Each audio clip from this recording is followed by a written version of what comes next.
Que bom demais estar aqui com vocês. Lamentei muito um evento acontecer exatamente no mesmo dia desse nosso encontro, mas façam de conta que eu estou aí para dar aquele abraço em cada um de vocês.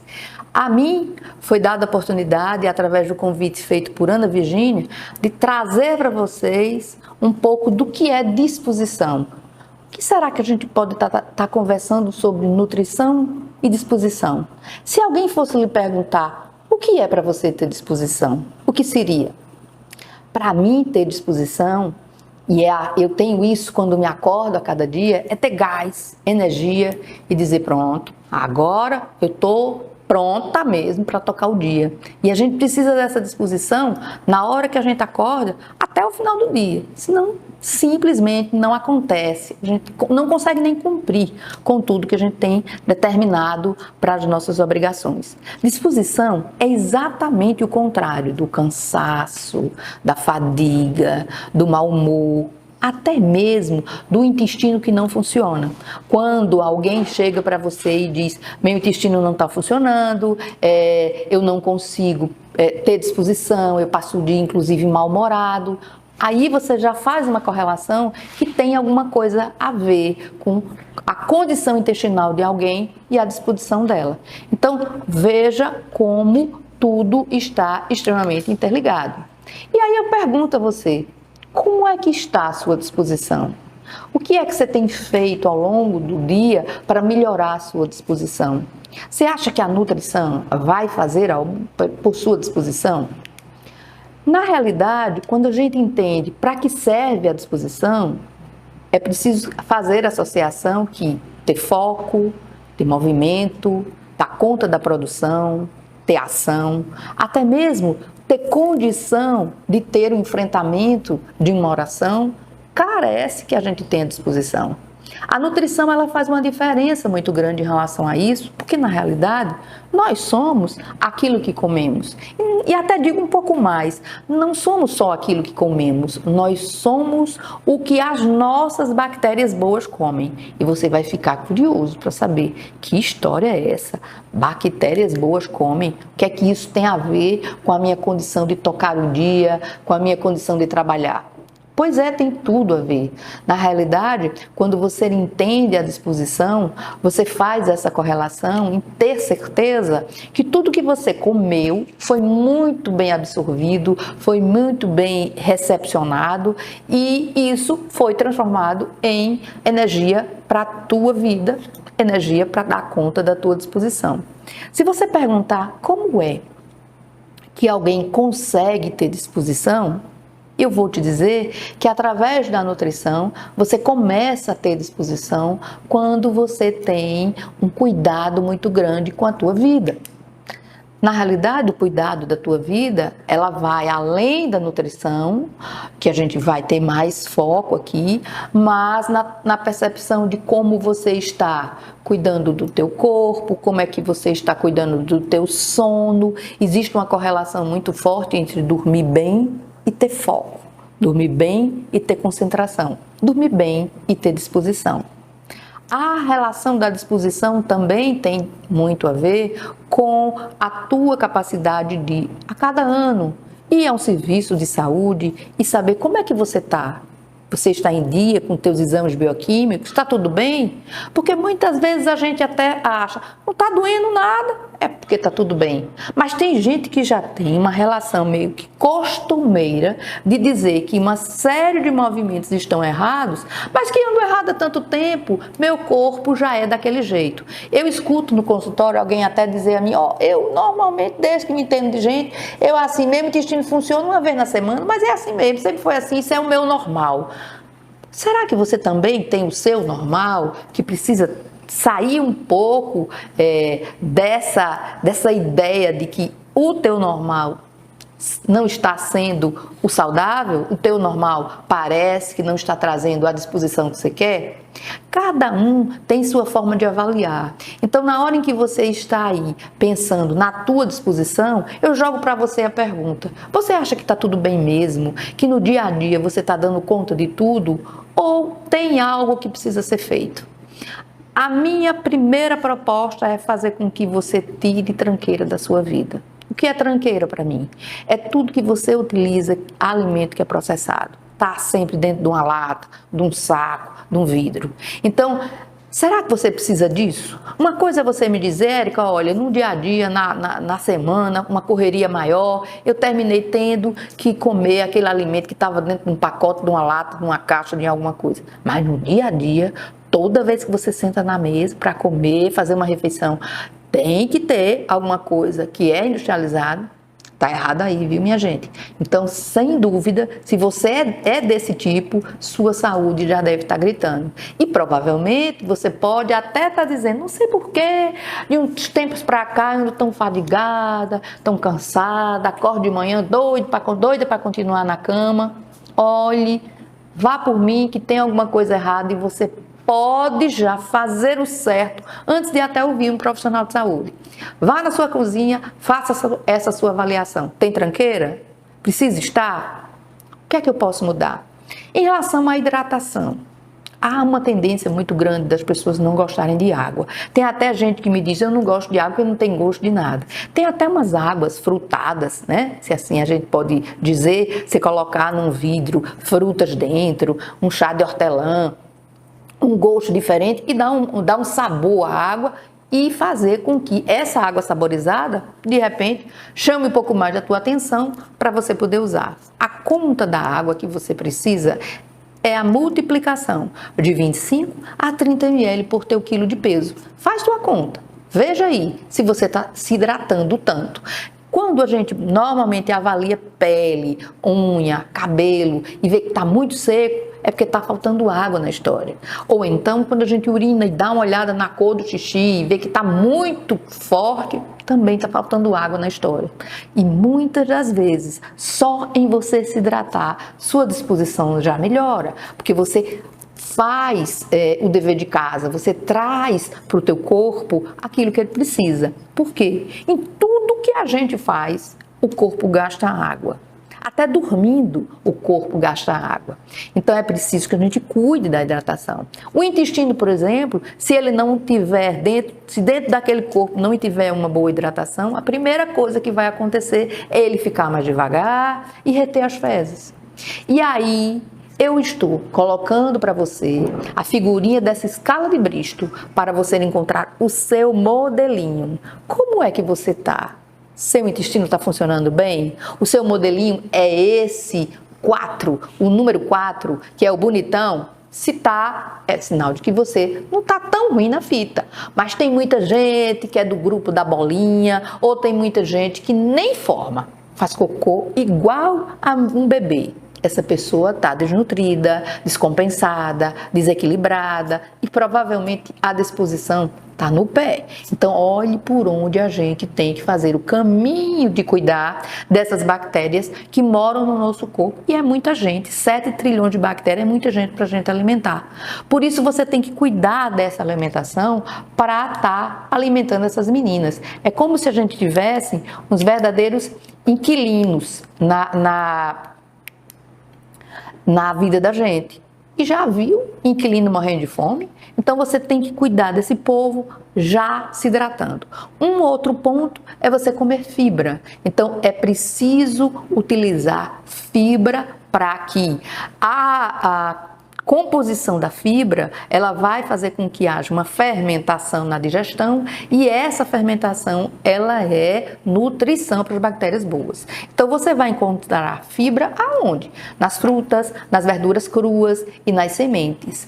É muito interessante que você possa estar comendo diariamente. Tem gente que é uma luta grande para comer fruta. Não é preciso que você faça o uso daquelas frutas que nem são da época e não estão aqui no dia a dia das nossas feiras. Eu estou falando de banana, eu estou falando de laranja, eu estou falando de mamão, de abacaxi. Nada completamente diferente disso.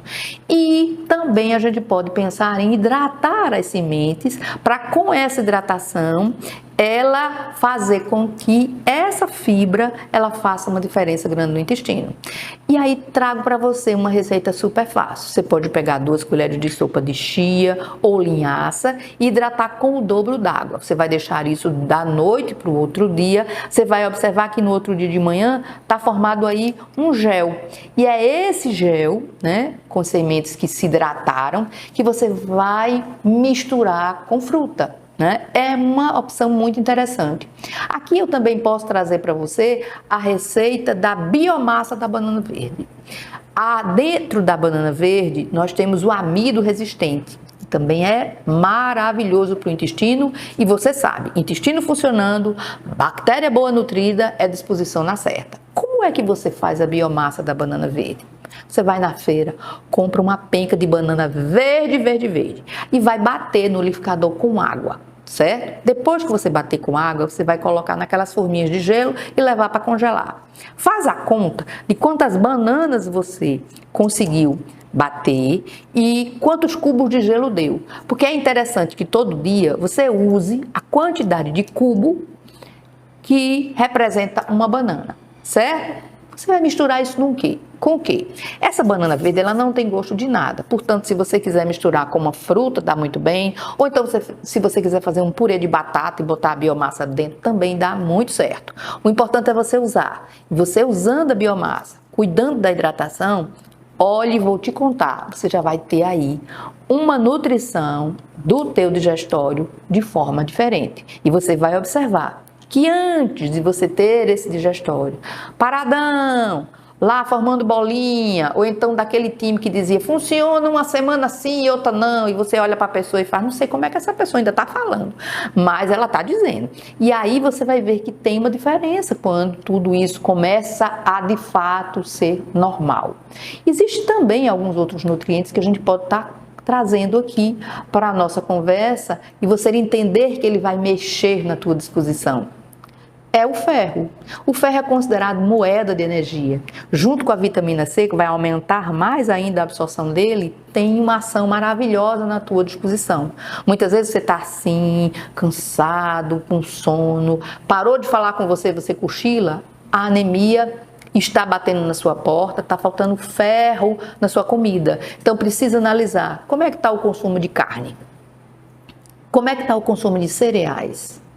E as frutas cítricas, você pode associar, inclusive, numa refeição que tenha ferro, uma receita de um shot de acerola. Não tem o que fazer, minha gente. São 20 bolinhas de acerola, batido aí em 150 de água. Você bateu, não tem que coar, porque você aproveita a própria fibra e você toma e vai fazer uma diferença. Olha quanta coisa a gente já conversou por aqui sobre disposição. E aí eu, de novo, já pergunto a você, como é que está a sua disposição? Será que tudo isso que eu estou falando por aqui é algo muito estranho, que você nunca ouviu falar, eu estou trazendo pela primeira vez na tua vida, ou você está bem na foto, está fazendo tudo direitinho, essa minha fala está mais para uma revisão e uma tomada de que você está no caminho certo. Se for assim, eu estou super feliz, mas se não, eu prefiro que você anote tudo e chegue em casa para começar a colocar em prática. Um outro nutriente interessante que a gente não pode deixar de falar é o magnésio. Onde você encontra magnésio? No peixe, no grão de bico, na semente de abóbora e na castanha. Ele tem uma relação muito forte com cognição, com aquela capacidade da gente ter foco. E a gente só tem foco se tem disposição. Não tem ninguém que esteja cansado, acabrunhado, não consegue falar direito, que tem foco. Se a pessoa é cansada, mas tem um foco, não existe. Ou você está disposto e tem foco, ou então não está disposto e não tem nada. Então, tá difícil. Então, o magnésio, ele faz isso. O magnésio também relaxa você. Interessante, por exemplo, você pensar numa castanha misturada até com uma banana e você comer como última refeição. Vai fazer um relaxamento muscular e vai melhorar a tua qualidade de sono. Porque sono também tem a ver com disposição. As pessoas que dormem, elas entram em sono profundo e, em função disso, elas têm uma condição melhor de disposição no outro dia. Portanto, é saber se você está fazendo a coisa certa e na hora certa. Uma outra vitamina importantíssima a nível do sistema nervoso e que mexe com a sua disposição São as vitaminas que fazem parte do complexo B. Elas são importantes para o sistema nervoso e muito importantes na conversão de energia. Onde encontrar? No ovo, nos alimentos integrais e nas carnes de modo geral. As vitaminas do complexo B, elas conseguem melhorar a condição de fazer as associações. É o raciocínio em que você tem uma condição de fazer associação com as coisas. É você cada vez ter mais foco, melhorar a capacidade de reter informação. Isso é interessante. Inclusive, no próprio ovo, existe uma substância chamada colina, que na gema do ovo, que melhora muito isso e tem muito a ver. Eu sou daquela que pelo menos um ovo por dia faz uma diferença na vida. Um outro ponto que sai um pouco do foco da nutrição é a atividade física. Perguntar aí a você está se mexendo? Porque tem gente que acha que a atividade física é preciso ter uma matrícula na academia, né? Mas não necessariamente. É preciso fazer com que você ande mais, se disponha até a dar umas carreirinhas, mas não fique na cadeira o dia todo. Você tem que fazer movimento. Nós mulheres, na medida em que a gente se movimenta, e se a gente tiver chance até de fazer uma atividade com mais rigor, chamada musculação, a gente aumenta feixe de músculo e aumenta a captação de tirar cálcio dentro da corrente sanguínea e levar lá para a matriz óssea. Porque há uma tendência da gente perder muito cálcio, desde a primeira menstruação até lá na frente, a gente que já teve filho, que deu mamar, como vai cálcio. Então, se a mulher não se mexe e a mulher termina não fazendo a nutrição de forma muito equilibrada, a gente diminui até de tamanho pela quantidade de cálcio que vai faltar. Então, se mexa, melhorar a condição física vai trazer para você saúde, vai trazer para você a disposição. Se você for me perguntar, ter disposição, quanto custa isso na minha vida? Que impacto isso pode estar me trazendo? Custa cuidar da sua nutrição, sua própria vida. Ter disposição é trazer para você vida. Porque na hora em que a gente, por um dia às vezes, por uma gripe, por um resfriado, não tem disposição, fica como diz o bom nordestino, meu leso, estou devagar, quase parando. A sensação que a gente tem é que nós não estamos ali com uma qualidade de vida. Portanto, eu espero que eu tenha dado o meu recado e que você tenha certeza que disposição é algo que você precisa ter na vida e que a nutrição, sem dúvida, está aliada com você nessa condição e nesse caminho de trazer vida para você, vida que se renova a cada dia. Um beijo bem grande. Adorei fazer parte desse momento.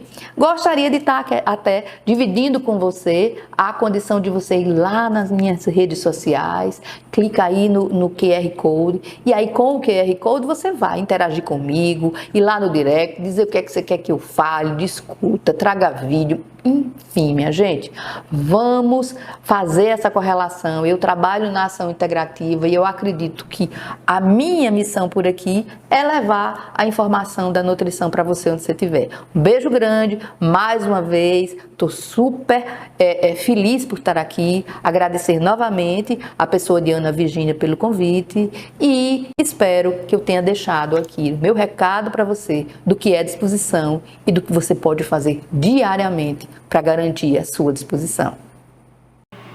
Solta o ar, vai e segura lá na frente, não volta não, fica aí. Isso, segura.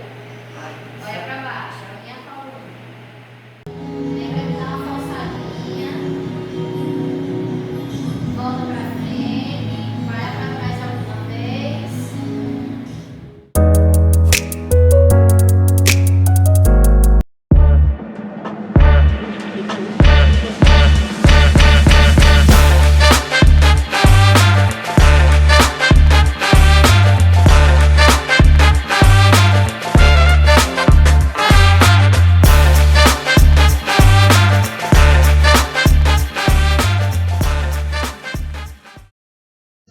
Então, meus amados e minhas amadas, vamos recuperar essa palavra que não pôde ser gravada no dia do evento, mas é uma palavra importante. O livro de Esther é o único livro da Bíblia que não registra a palavra Deus, porque ele foi escrito num momento de grande perseguição, então tudo tinha que ser feito com muita sabedoria. A história de Esté é tão poderosa que gerou uma das festas mais importantes da cultura judaica, que é a festa de Purim, que é comemorada até hoje pelos judeus. É uma história, nesse livro é uma história de fé e de coragem muito forte, mas também é uma fé e uma coragem exercida com muito amor, muita graça e muita sabedoria. É bem especial esse livro. Então, o início da história de Esther é um início difícil, onde ela se torna órfã de guerra e ela é adotada pelo primo Mordecai. Veja que eles estavam num momento de guerra e o peso era muito forte porque normalmente ela seria adotada pelos tios, mas foi adotada pelo primo. Já mostra que havia muita perda ali. Ela experimentou essa experiência de desamparo e de abandono, mas ela também experimentou o acolhimento amoroso que Mordecai assumiu como pai. Ele é um exemplo de pai em todo o processo. Isso moldou o caráter de Esther, com certeza. E o tempo passou. E o que acontece? O rei teve um desentendimento terrível com a rainha e ela perdeu a coroa. E o que aconteceu? O rei decidiu se casar de novo depois de um bom tempo, de anos. A ideia que os comissários do rei deram foi o seguinte, a ideia que a corte do rei, né, mais próximas, de quem ele via conselhos, disseram a ele: põe o rei comissários em todas as províncias do seu reino, que reúnam todas as moças virgens de boa aparência e formosura da cidadela de Suzã, que era a capital, na casa das mulheres, sob as vistas de Hegai, eunuco do rei, guarda das mulheres. Deem-se-lhe os seus unguentos. A moça que cair no agrado do rei, essa reina em lugar de Vaste. Com isso concordou o rei e assim se fez.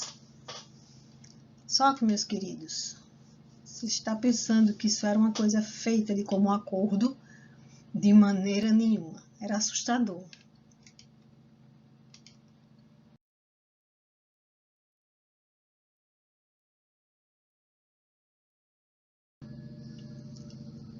A essa altura, Hadassa, que era um nome judeu, já tinha mudado de nome para Esté, que é um nome medo-persa que já estava escondendo a sua origem para facilitar a vida. E aí foi divulgado o mandado do rei e a sua lei, e ao serem ajuntadas muitas moças na cidadela de Suzã, sob as vistas de Hegai, levaram também Esté à casa do rei, sob os cuidados de Hegai, guarda das mulheres. Gente, isso era feito à força. Não havia escolha, não. Eles não diziam, você quer ir para ser esposa ou concubina do rei? Não. Eles simplesmente chegavam lá e pegavam as moças. E Esté também foi levada.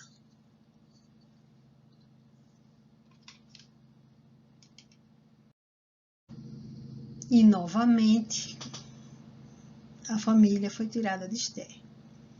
Mas é lindo o cuidado de Mordecai, porque ele está sempre cuidando dela. E o que ele fazia? Ele passeava Mordecai todos os dias diante do átrio da casa das mulheres, que era o mais perto que ele podia chegar, ele não podia falar com ela, para se informar de como passava Esté e do que lhe sucederia. Então, ela tinha um ano em que ela ficava em preparação, ela não tinha se apresentado ao rei para ter a noite de núpcias. Nesse ano, eles iam garantir a saúde, a beleza e que ela não estava grávida, para poder o rei assumir como esposo, né? E durante esse ano todo, todos os dias, 365 dias do ano, ele ia lá para ver como Esté estava. E aí, depois de 4 anos de procura de 1.400 virgens desposadas, o que aconteceu? Esté novamente recebeu a graça do Senhor. A palavra diz: Esther, filha de Abiail, tio de Mordecai, que a tomara por filha, quando lhe chegou a vez de ir ao rei, nada pediu, além do que disse Hegai, eunuco do rei, guarda das mulheres. E Esther alcançou o favor de todos quantos haviam. Esther foi ao rei, seria a noite de núpcias dela. Você imagine o que é uma mulher que passa um ano se preparando para o momento da vida dela. Porque é o seguinte, se o rei teria a noite de núpcias, certo? Eles teriam lá o momento da noite de núpcias. Mas essa mulher só voltava à presença do rei se o rei chamasse a ela pelo nome. Então imagina a necessidade dessa mulher, numa noite só, ser tudo o que ela pudesse ser. De bonita, de sedutora, de inteligente, de sei lá o que mais. Tudo era numa noite só, se resolvia. Mas Esther foi com graça, sem exagero. Aceitou os conselhos de Hegai. E o impressionante aqui é que, veja só, ela foi sequestrada de dentro de casa. Ela não foi consultada para ela ir. Mas ela permaneceu sendo gentil e gerando gentileza nos que estavam em volta dela, que diz, ó, Esther alcançou o favor de todos quanto haviam. E aí o que aconteceu? O rei amou Esther mais do que todas as mulheres. E ela alcançou perante ele favor e benevolência mais do que todas as virgens. O rei pôs-lhe na cabeça a coroa real e a fez rainha em lugar de Vasti. O mesmo Deus que livrou Esther da orfandade e lhe deu Mardoqueu, lhe deu um esposo apaixonado, que a fez rainha da Pérsia. Aliás, Esther depois governou a Pérsia, orientando o filho de Assuero, ou Xerxes, que foi Artaxerxes I. Ela quem fez toda a orientação dele, ela quem criou ele. Mas o que ela fez como rainha é maior do que todas as realizações. E está na história judaica até hoje. Então, Deus tornou a órfã, abandonada, a adolescente sequestrada em rainha. E o tempo se passou e ela esteve casada com Assuero 5 anos. Tudo tranquilo, até que o que aconteceu? Bom, Amã era um príncipe descendente dos Amalequitas, que é um povo inimigo do povo de Deus. Esse príncipe já havia recebido do rei o direito de que quando ele passasse, todos os homens deviam se curvar como uma espécie de adoração a ele e à sua autoridade. Quando Amã passou pela frente do palácio, onde Mardoqueu estava para saber notícia de Esther, Mardoqueu não se dobrou, porque judeu não se dobra a outro que não Senhor. Lembra da história de Daniel, dos amigos de Daniel que não se dobraram? Então, Amã nem percebeu na hora, mas vieram cochichar nos ouvidos dele e ele, como muito vaidoso, ficou furioso, né?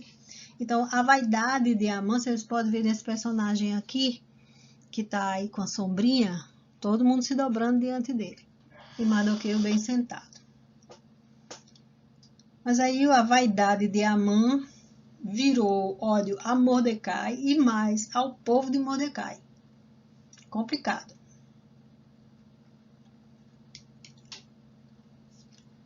Então, o que foi que Amã conseguiu? Olha, ele convenceu o rei de que os judeus eram um perigo para o reino e conseguiu que o rei tirasse do seu tesouro dinheiro para pagar um exército para dizimar os judeus.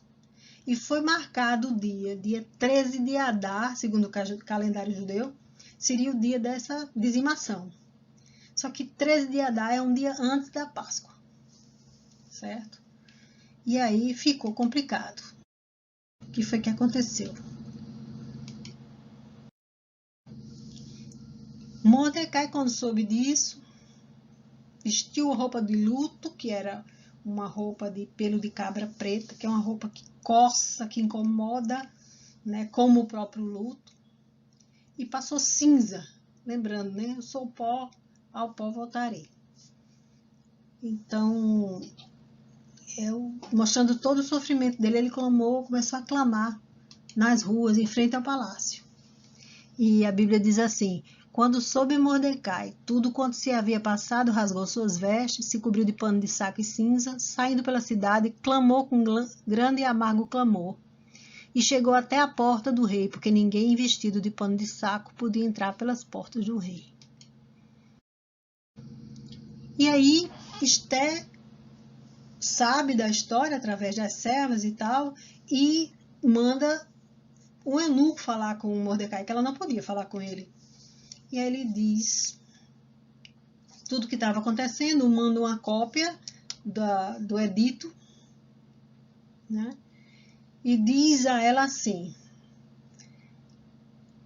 para que mostrasse a Esté e a fizesse saber, a fim de que fosse ter com o rei e lhe pedisse misericórdia, e na sua presença lhe suplicasse pelo povo dela. Então, ele manda pedir socorro a Esté. Isso é uma coisa muito forte, porque até agora ninguém tinha pedido nada ao rei, mas se não pedisse, ia todo mundo ser morto, né? Só que Esté tinha um problema terrível. Qual? Ela responde a Mordecai assim: todos os servos do rei e o povo das províncias do rei sabe que, para qualquer homem ou mulher que, sem ser chamado a entrar no pátio interior para avistar-se com o rei, não há senão uma sentença, a de morte, salvo se o rei estender para ele o cetro de ouro, para que viva. Eu, nestes 30 dias, não fui chamada para entrar ao rei. Você já imaginou uma esposa passar 30 dias sem ver o marido? Complicado, né? Mas pior, ela não tinha sido chamada há um mês. Então, ela tinha que chegar lá, se ele levantasse o cetro para ela, tudo bem. Se não, cobriu a cabeça dela com um pano e matava. Um negócio assim, bem simples. E ele tinha mais uma coisa. O problema com a primeira esposa tinha sido desobediência. E isso deixava a situação bem pior.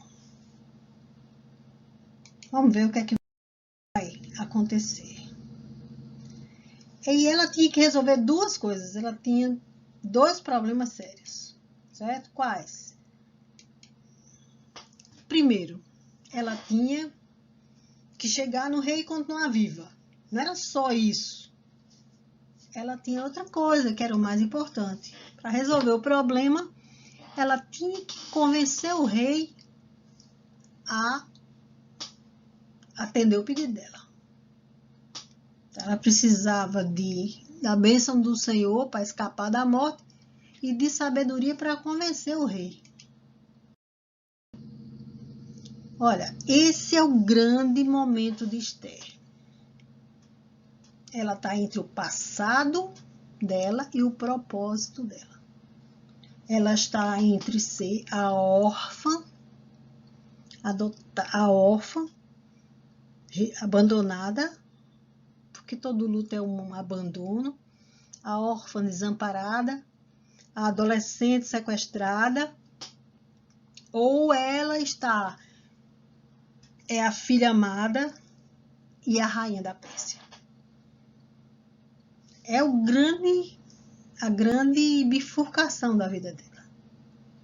A grande bifurcação em que a gente se depara toda vez que a gente tem um desafio na frente. O passado e todo o peso do passado e todas as fraquezas e todas as dificuldades vêm como se elas fossem se repetir e a gente assume ou não a promessa de Deus para a vida da gente. O passado está sempre chamando de um lado, o propósito sempre chamando do outro. Não aconteceu diferente com Esther.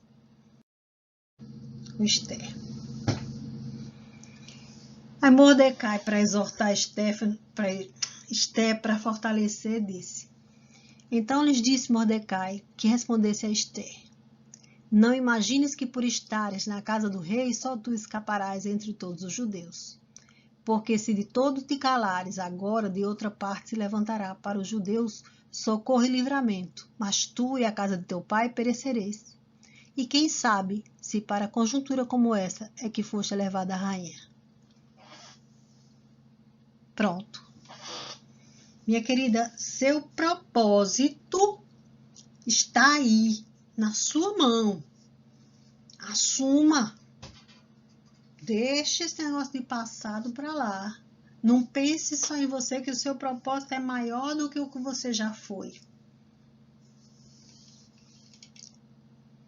Ela estava dividida, mas Mordecai deixou bem claro. Olha aí a oportunidade de Deus manifestar em você a glória para que Ele lhe chamou. E aí Esther abraçou o propósito de Deus. Glória a Jesus, né? Ela disse: vai, junta todos os judeus que se acharem em Suzã, jejuai por mim, não comais nem bebais por 3 dias, nem de noite nem de dia, eu e as minhas servas também jejuaremos. Depois irei ter com o rei, ainda que é contra a lei, se perecer, pereci. Então se foi Mordecai, fez tudo segundo Esther lhe havia ordenado. 3 dias Esther não comeu nem bebeu. E no terceiro dia, interessante os 3 dias, né? Ela foi até o rei, mas veja que suavidade, que graça. Ela descumpriu a lei, mas ela não ofendeu o rei. Veja só como ela fez. Quando ela vestiu as vestes reais, chegou na porta da sala. Mas ela não entrou na sala. Ela já ficou à vista do rei. A lei já estava quebrada. Mas ela não entrou de todo jeito na presença do rei. Ela não desafiou o marido. Ela pediu a atenção dele. Ela atraiu a atenção dele. Aí a Bíblia diz: quando o rei viu a rainha Esther parada no pátio, alcançou ela favor perante ele. Estendeu o rei para Esther o cetro de ouro que tinha na mão. Esther se chegou e tocou a ponta do cetro. Escapou. Primeira parte, ela deu conta. Ai, você já imaginou se Esther fosse como uma mulher que, quando tem uma coisa para dizer, diz tudo de uma vez pro marido, entra, tá, para tudo que ele tá fazendo, né? Aquele, meu filho, olha, não sei o que, você precisa me ajudar, porque eu não aguento mais, fulano tá me deixando louco, e aquele negócio do trabalho, e aquele negócio da casa, pronto. Era mais uma dessa que ia rapidinho morrer. Mas Esther era uma rainha. Esse é o ponto. Ela tem a nobreza necessária para ser a rainha. E Esther tinha mais do que isso. A ousadia tranquila dela, poderosa, pacífica, tinha um plano por trás para conseguir o que precisava, para ela e para o povo dela. Então,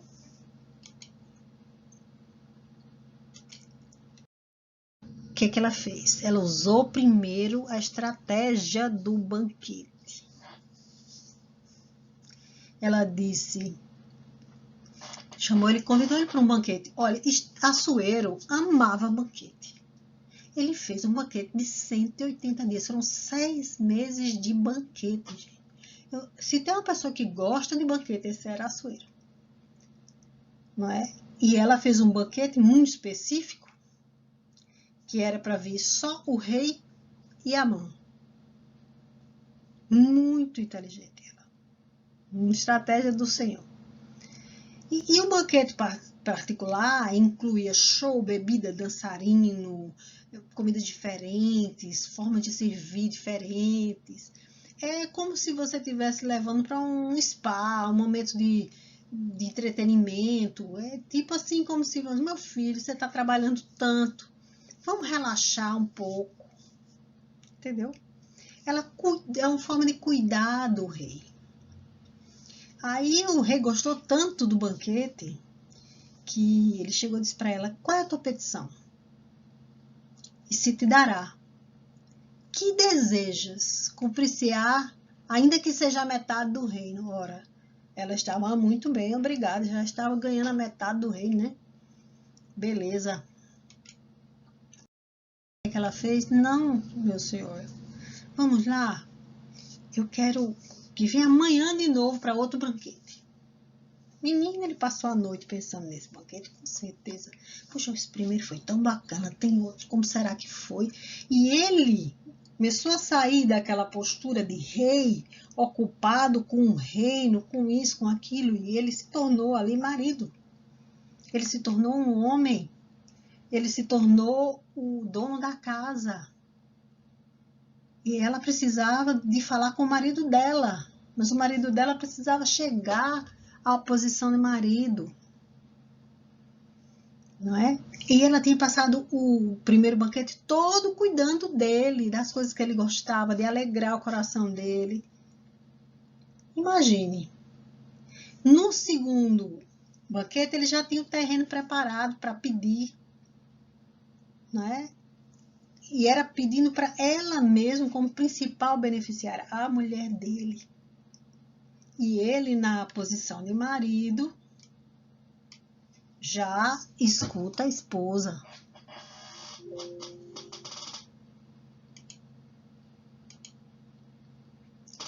Aí ele pergunta novamente o que é que ela quer e ela responde: se perante ti, ó rei, achei favor, e se bem parecer ao rei, desse-me por minha petição a minha vida e pelo meu desejo a vida do meu povo. Porque fomos vendidos, eu e o meu povo, para nos destruírem, matarem e aniquilarem de vez. Se ainda como servos e como servas nos tivessem vendido, calar-me-ia, porque o inimigo não merece que eu moleste o rei. Olha só, ela não deu nenhuma ordem. Ela fez uma petição e disse qual era o desejo dela. Tipo, eu quero te pedir. Eu queria tanto, eu preciso tanto disso. Olha que postura diferente. Deixou toda a autoridade na mão dele, não mexeu com a autoridade do rei. Pelo contrário, ele disse que queria agradá-la, que queria dar o que ela precisasse, e ela disse o que precisava e o que ela queria. Só que, com todo esse tratamento, ela conseguiu colocá-lo na posição de marido. E como o marido, ele viu a esposa ser ameaçada por outro homem debaixo do nariz dele. Como é que ele, o rei, não sabia de nada daquilo? Como é que a mulher dele estava sendo ameaçada de destruição? Ela estimulou, trouxe dele o instinto de proteção masculino. A casa do rei estava sendo ameaçada e ele sequer sabia.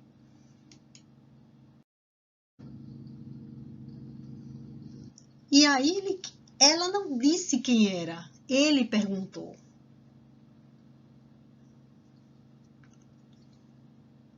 Então falou o rei Assuero e disse à rainha Esther. É uma conversa do rei com a rainha. Quem é esse? Onde está esse cujo coração instigou a fazer assim? Quem é que está querendo matar minha mulher e o povo dela?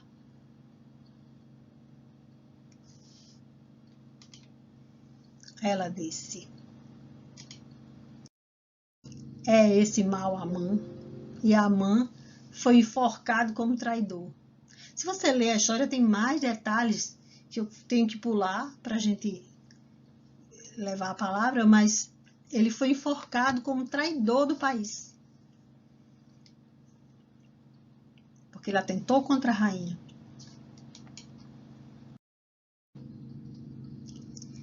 Mas tem uma coisa muito importante, que é o seguinte.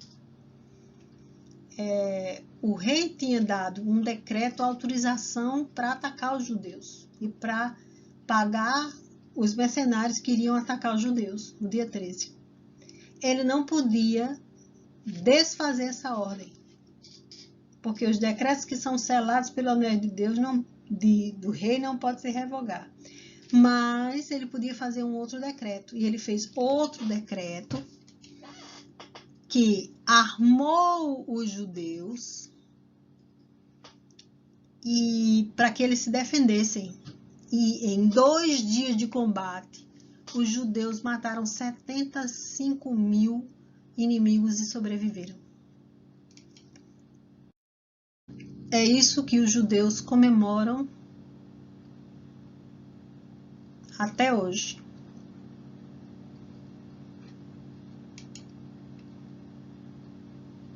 Esther decidiu ser rainha. Ela escolheu viver na doçura do amor da filha escolhida e, ao mesmo tempo, negar-se à amargura da órfã que foi abandonada. Porque não dá para escolher as duas coisas. Para você ser rainha, você tem que vencer o passado. Ela escolheu ser a esposa escolhida e a rainha amada, e não a adolescente sequestrada. Ela preferiu a generosidade da fé e do amor, e para isso ela teve que ser capaz de renunciar ao conforto do palácio e à própria vida pela vida do seu povo, porque se ela não tivesse arriscado aí lá no rei, tivesse ficado no conforto, com certeza teria se cumprido a palavra e ela teria sido destruída.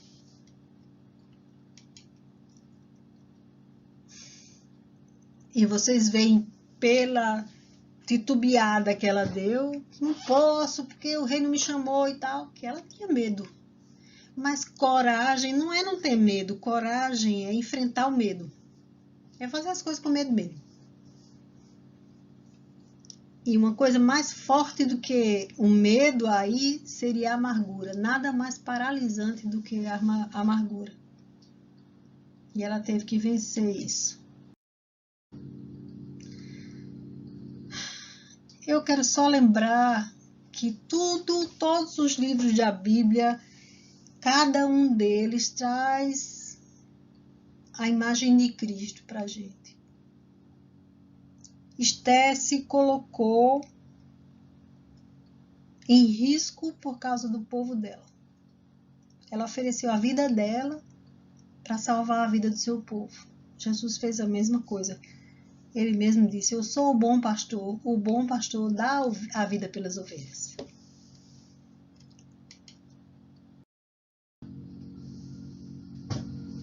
Então, meus queridos, eu vou convidar vocês para orar agora. Fecha os teus olhos.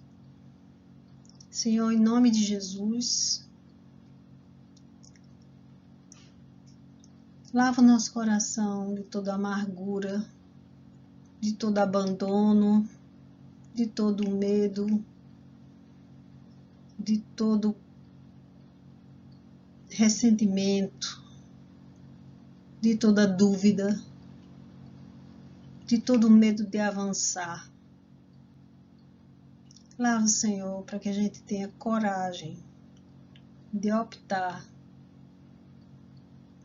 pela tua verdade, pelo teu lado, por aquilo que é correto diante de ti, sabendo que se o Senhor é conosco, ninguém pode ser contra nós. Que a tua graça e a tua gentileza e a tua verdade sejam nossas armas, Senhor.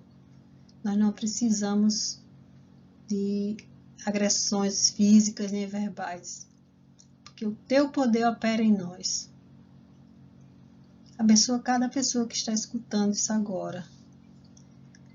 E se você quer que o Senhor Jesus seja o seu pastor, ora comigo. Senhor Jesus, eu quero que o Senhor pastoreie a minha alma e me leve para o teu lugar seguro, onde eu vou encontrar descanso para o meu coração e fartura para a minha alma, até a eternidade, em nome de Jesus. Amém? Então, um grande beijo. Que essa palavra abençoe seu coração.